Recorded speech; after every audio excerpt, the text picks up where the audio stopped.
Hello mga paps, welcome back na naman sa video ko, no. Ayan, so ngayong araw mga paps ay magki-cleaning tayo ng mixer ko. Dahil halos 8 years na rin to na hindi na cleaning simula nung nabili ko ito. So ganun na rin katagal, kaya medyo masyado na rin matagal, kaya kailangan na rin natin i-cleaning ito. So pero sa 8 years mga paps, no, ito ang napapansin ko lang dito na medyo bumibigay na sa yung ginagamit ko na sa audio source. Medyo pag minumove natin tong mga feeder niya, medyo may sabit na talaga. Kasi ito lang naman talaga yung gamit na gamit ko dito, saka ito yung monitor main volume natin, saka yung mga mic, yan. So ito halos hindi ko naman to nagagalaw yung itong apat na to. So itong medyo may tama talaga dito yung sa source audio ko na ginagamit talaga. Yan. So ayan, maglilinis tayo ngayon dahil kailangan na rin siguro ito i-cleaning natin. Ayan, so ayan mga paps, no, mayroon pala akong nabili na sa halagang 200 plus lang, no, na pang cleaning. Ayan, so electronic contact cleaner. Ayan, so marami na rin gumagamit nito. So nakikita ko naman sa kaan nila, no, yung mga gumagamit nito ay epektibo naman at maganda din naman daw. So sa murang halaga. Yung isang klase kasi nito, mas maganda sana yon, mas mabisa talaga yon, pero medyo may kamahalan lang talaga yon. Malos nakita ko yun sa kahit sa online, sa Shopee, nasa 2,500, may 3,000 pa nga yung tatak ng ano, Deoxit ata yung tatak nun. Yan, Deoxit na. Napakamahal talaga nun, pero quality naman talaga yon. Yung talagang the best panggamit talaga natin sa gamitin sa ating mga cleaning equipment. Solid talaga ka doon, pero solid nga lang ang presyo din. Pero ito okay naman sa halagang 210 ata to, 220. So okay naman siya. Marami na rin naman gumagamit nito, nakikita ko sa YouTube. Daming gumagamit nito, kaya okay naman daw sabi nila. Kaya bumili din ako at itatry ko rin dito i-cleaning sa ating mixer. So ayan, so umpisa na natin, no. So ang iba kasi pag na-cleaning nito, binabaklas talaga yung dashboard niya, no, yung board niya, para maayos ang pagka-cleaning nila, yung paglinis talaga. Pero medyo hassle lang masyado to kung babaklasin pa natin to mga paps. Ang iba hindi naman binabaklas, ini-spray lang nila dito sa mga feeder at ginaganon-ganon lang, okay na So ganun na lang din siguro gagawin ko dito mga paps, no. Ayan, so i-spray lang natin to. Yan, at ganon-ganonin lang. Ayan, lumambot nga siya, parang okay. Mukhang maganda naman tong electronic contact cleaner na to. So mura na. Ayan.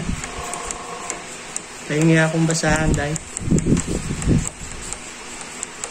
Ayan, so ganun-ganun lang naman ginagawa nung iba Ayan, pag na-spray natin ayan, hasug-hasugin lang natin pababa at pataas. Ayan.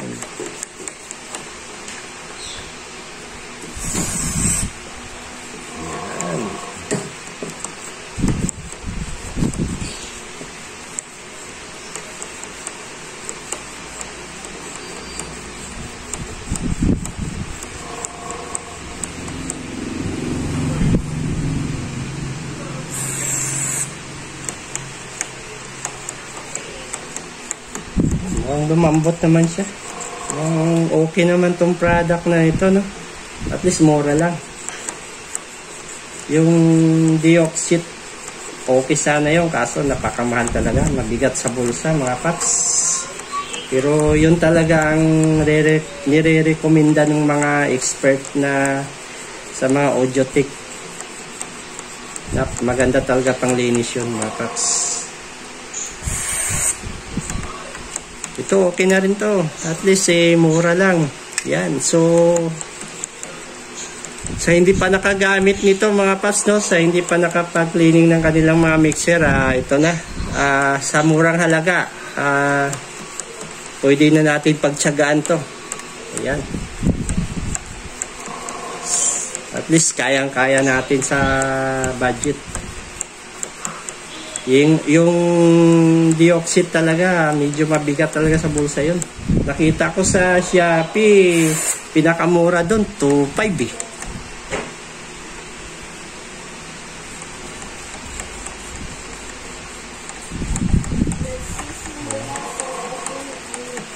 So ito kasi yung audio source ko na madalas ginagamit. Pag pinipihit ko to, may sabit na talaga eh.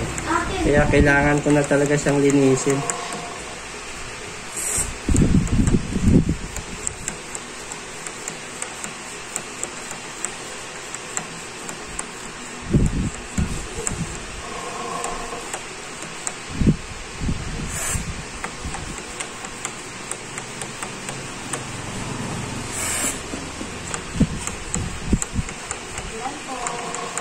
Kasi mga sabi naman ng technician, no, kailangan din talaga kini-cleaning yung mga feeder ng ating mixer kasi natutuyo daw yung pinakalangis niya, kaya parang tumitigas siya kapag tumatagal. Kaya kailangan parang may langis din tong mga board nito eh, na kailangan hindi matuyo.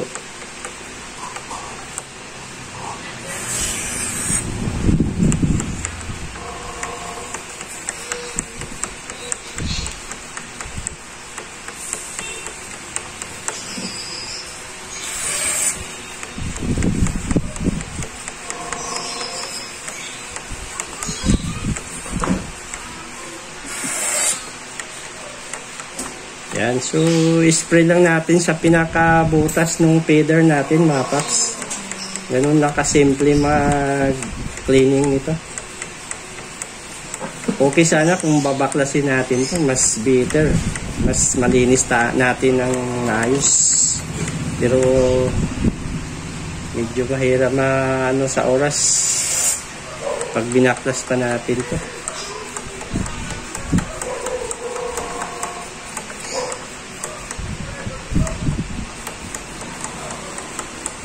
Yan, so sa gustong gumamit din ito, huwag kayong matakot na sprayhan nyo yung feeder ng mga mixer nyo dahil safe naman to gamitin mga paps.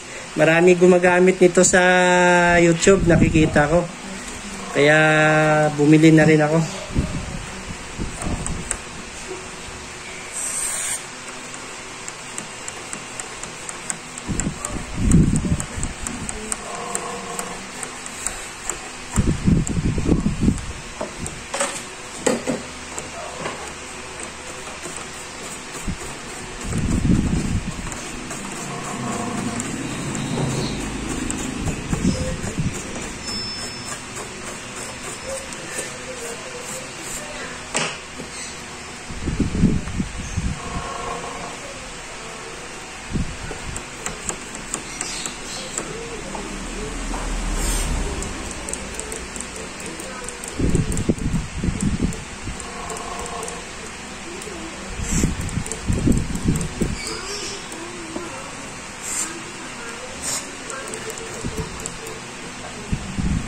Mabilis lang siyang matuyo kapag in-spray natin mga paps. Parang pag nahanginan lang siya natutuyo lang siya kaagad.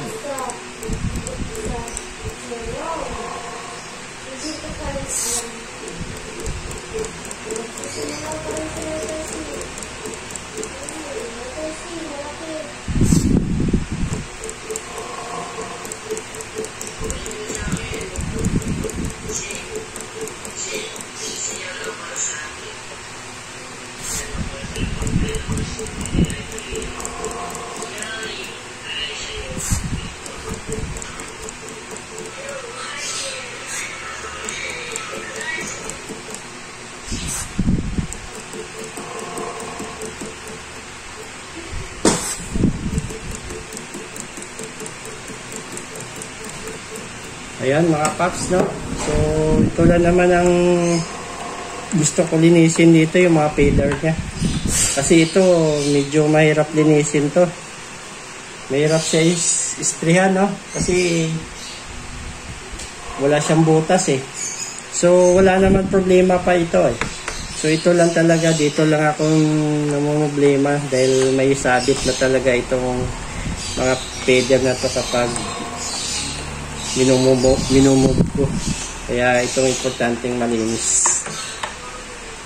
Ayan, siguro kapag may time tayo, mas maganda kung baklasin natin to para yung buong board ma-cleaning natin mga paps. Ayan, so sa mga gustong maglinis ng kanilang mixer mga paps, ito